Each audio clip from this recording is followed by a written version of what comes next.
नमस्कार दोस्तों, मैं आचार्य ध्यान आमी और यहाँ ईश्वर उपनिषद पे बात कर रहे हैं। ये उसका 7वां सूत्र है।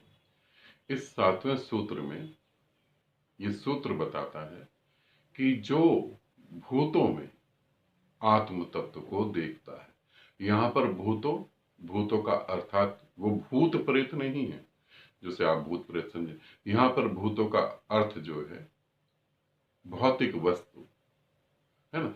हो सकता है और लोगों ने व्याख्या भूतों को मतलब भूतों को करी हो, सूक्ष्म शरीरों को करी हो, मगर यहाँ भूतों का अर्थ मुझे जो पता है, जो मैं जानता हूं उसके हिसाब से बता रहा हूं।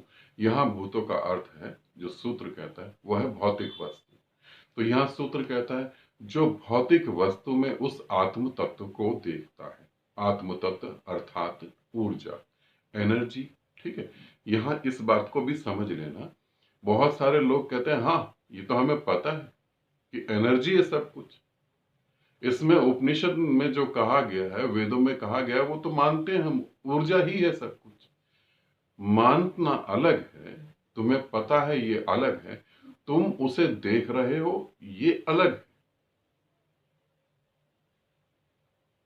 तुम्हारे पास जापान का नक्शा है, तुम नक्शे में जापान को देख रहे हो ये अलग है, मगर तुम जापान जाके जापान को देख रहे हो वो अलग। दोनों में बहुत बड़ा फर्क। शब्दों में तुम्हें पता है कि भौतिक जगत और ऊर्जा का जगत एक ही है, मगर वो तुम्हारी अनुभूति है या सिर्फ शब्दों में पता है, इसे जरूर ख्याल रखना है ना। क्योंकि बहुत सारे बुद्धिजीवी वर्ग भी होता है जो ये कहता है ये तो हमें पता है, ये तो हमें पता है। अभी जैसे मैंने एक ग्रुप बनाया था, मैं कौन हूं, तो उस ग्रुप के लिए बहुत सारे लोगों ने बोला था कि हम ऐड होना चाहते हैं। तो उन बहुत सारे साधकों से जब मैंने पूछा कि आपको ये पता है कि आप कौन हैं, आप जब ये हम ग्रुप बना रहे हैं, तो उनमें से कम 28 साधकों के आंसर ये थे कि हाँ हमें पता है कि हम परमात्मा हैं। उन 28 साधकों को मैंने यही आंसर दिया, यदि तुम्हें ये पता है कि तुम परमात्मा हो तो तुम्हें ग्रुप ज्वाइन करने की जरूरत कहाँ है। फिर उन्होंने कहा नहीं नहीं हमने ये पढ़ा हुआ है। फिर कुछ ने कहा कि नहीं ये हमें पता है मगर हम कई बार भूल जाते हैं। ये बात नहीं होती। तो जो ये सूत्र कह रहा है कि भौतिक जगत, यहां उसने भूतों को बोला है, भूतों को, तो हम भूतों को हटा के भौतिक जगत को कह रहे हैं, पदार्थ को। तो यह सूत्र कहता है पदार्थ में भी जो उस आत्मा को देखता है, उस ऊर्जा को देखता है, और ऊर्जा में भी पदार्थ को देखता है। यहां बिल्कुल अपोजिट खड़ा कर दिया उसने सूत्र में कि जो पदार्थ में ऊर्जा को देखता है, ऊर्जा में पदार्थ को देखता है। इसका मतलब है अब हम और बारीकी से उतर रहे हैं। जब मैंने पहला बोला शब्द कि पदार्थ में ऊर्जा को देखते हैं, तो आप सब में से बहुत सारे लोग ये कह सकते हैं हाँ पदार्थ और ऊर्जा तो एक ही है, पदार्थ में ऊर्जा ही तो है, बिना ऊर्जा के तो पदार्थ हो ही नहीं सकता। अब वो कह रहा है ऊर्जा में मैं पदार्थ को देखता हूं। क्या तुम भी ऊर्जा में पदार्थ को देख रहे हो? यहां पर तुम सच में अगर अनुभव कर रहे हो तो ठीक है, नहीं तो तुम यहां लड़खड़ा जाओगे, तुम कहोगे ये कैसे हो गया। तो यहां पर सूत्र कहता है कि मैं उस ऊर्जा में भी पदार्थ को देखता हूं, क्योंकि हकीकत में ऊर्जा और पदार्थ दो अलग अलग चीज नहीं है। बर्फ, पानी, भाप, ये अलग अलग चीज नहीं, एक ही चीज के तीन रूप हैं। अगर आप रूप पर रुक गए तो आप उसके गहराई में नहीं उतर पाएंगे और उसके उस तत्व को नहीं जान पाएंगे। ठीक है ना, तो उस तत्व को नहीं जान पाएंगे। अब आगे और भी आगे हम चलेंगे तो और आगे और सूक्ष्म हो जाएगा, हम उस सूक्ष्मता को और अच्छे से समझेंगे, तभी हम जान पाएंगे कि हम सही में गति कर रहे हैं साधना में नहीं। क्योंकि अब साधना की गति की जो है कसौटियां आएंगी। अब सूत्र जो है आपकी साधना को कसौटियों पे कसना चालू करेगा, ताकि कहीं मन कल्पना तो नहीं कर रहा, आप धोखे में तो नहीं आ गए, आपने सुन के मान के तो नहीं बैठ गए। क्योंकि ये बड़ा सरल है कि अपने गुरु के शब्दों से तृप्त होकर साधक बैठ जाए। क्योंकि गुरु के शब्दों में एक जादू होता है, एक मिठास होती है, एक सम्मोहन होता है। तो उसके शब्दों को सुन के संतुष्टि मिलती है और उस संतुष्टि को मिलने के बाद साधक को ये लगता कि मैं पहुंच गया, मगर ये टेम्परेरी होती है, लॉन्ग टाइम नहीं होती। तो इसीलिए अब हमें कसौटियां लानी पड़ेंगी। तो सूत्र जो है इस उपनिषद में कसौटियां भी देगा, जैसे हर उपनिषद में, हर ग्रंथ में कसौटियां दी जाती हैं, तो वैसे दिया जाएगा। तो ये सूत्र यहां पर है कि कैसे जो भूतों में, भौतिक पदार्थ में ऊर्जा को देखता है और ऊर्जा में भौतिक पदार्थ को देखता है,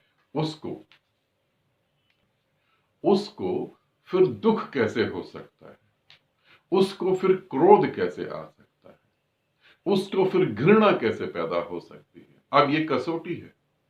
तुम यदि कहते हो कि मैं भौतिक पदार्थ में ऊर्जा को देख रहा हूं, यहां से तुम अगर इससे क्रॉस करके इस बैरियर को तुम क्रॉस कर जाते हो, सेकंड बैरियर पे तुम कहते हो कि हम सेकंड को भी क्रॉस करते हैं, हम जो है ऊर्जा में भी पदार्थ को देखते हैं, है ना। अब यहाँ पर बहुत सारे जो साइंटिस्ट जो जुड़े हुए हैं, वो जो साइंस से जुड़े हुए स्टूडेंट हैं वो भी, और जो साइंटिस्ट हैं वो भी, वो ये कह सकते हैं कि हाँ, पदार्थ में ऊर्जा है, ऊर्जा में पदार्थ है, ये एक ही चीज है, हम यहाँ तक तो मानते हैं। तो हम यहाँ इस साधना के, आपके सूत्रों के हिसाब से, इस साधना पद्धति के हिसाब से हम यहाँ आके खड़े हो गए, तो इसका मतलब हम इनलाइटेड हो गए?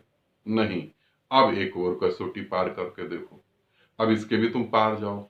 अब वो सूत्र कहता है, ऐसा व्यक्ति या ऐसा साधक किसी से घृणा कैसे कर सकता है, और किसी से जो है क्रोध कैसे कर सकता है, किसी से ईर्ष्या कैसे कर सकता है।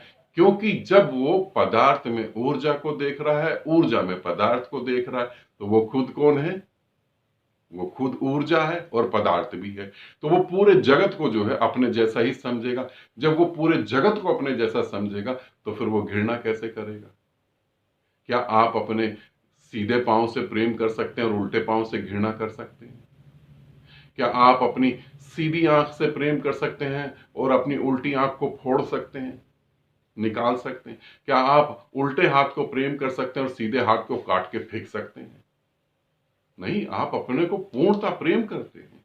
उसी तरीके से इस स्थिति में आया हुआ साधक पूरे ब्रह्मांड और पूरी पृथ्वी को एक मानकर इसमें प्रेम करेगा, तो वो घृणा कभी नहीं कर सकता, क्रोध कभी नहीं कर सकता, ईर्ष्या पैदा नहीं हो सकती। क्योंकि स्त्रियां जो हैं वो सुनने से ज्यादा तृप्त हो जाती, तो उन्हें लगता हम तो पहुंच गए, बस अब करने की जरूरत ही नहीं है। क्योंकि स्त्रियों को सबसे बड़ा जो दुश्मन है वो ईर्ष्या है। यदि ईर्ष्या स्त्री में से निकाल दी जाए, तो समझे 99% यात्रा परमात्मा की पूरी हो गई। ईर्ष्या के कारण ही स्त्री जो है फंस के रह जाती है। तो फिर तुम कैसे ईर्ष्या कर सकते हो? इस सूत्र को समझ लेना अच्छे से। यदि तुम्हें ऐसा लगता हो कि तुम साधना की दृष्टि से यहां तक पहुंच गए हो कि तुम पदार्थ में ऊर्जा को, ऊर्जा में पदार्थ को देख रहे हो, तो फिर तुम ये भी देखो, क्या तुम फिर किसी को घृणा कर रहे हो, किसी को क्रोध कर रहे हो, किसी से ईर्ष्या कर रहे हो? कहीं तुम भेद में तो नहीं हो, अभेद उपलब्ध हुआ? कहीं तुम द्वंद्व में तो नहीं हो, अद्वैत उपलब्ध हुआ? क्या तुम्हारे लिए तुम्हारा परिवार जरूरी है और पड़ोसियों का परिवार बेकार है? क्या तुम्हें अपने पड़ोसियों से शिकायत है? अगर तुम्हें इस पृथ्वी पर किसी भी चीज से शिकायत है, तो तुम मन के धोखे में आ गए और अभी वहां पर तुम नहीं पहुंचे। इस कसौटी को कसना। और इसी तरीके से आगे के सूत्रों में और बहुत सारी कसौटियां हैं जो तुम देख सकते हो और समझ सकते हो, और फिर उससे पार हो सकते हो। आनंदित रहना, सदा खुश रहना। बहुत बहुत प्रेम आप सभी को।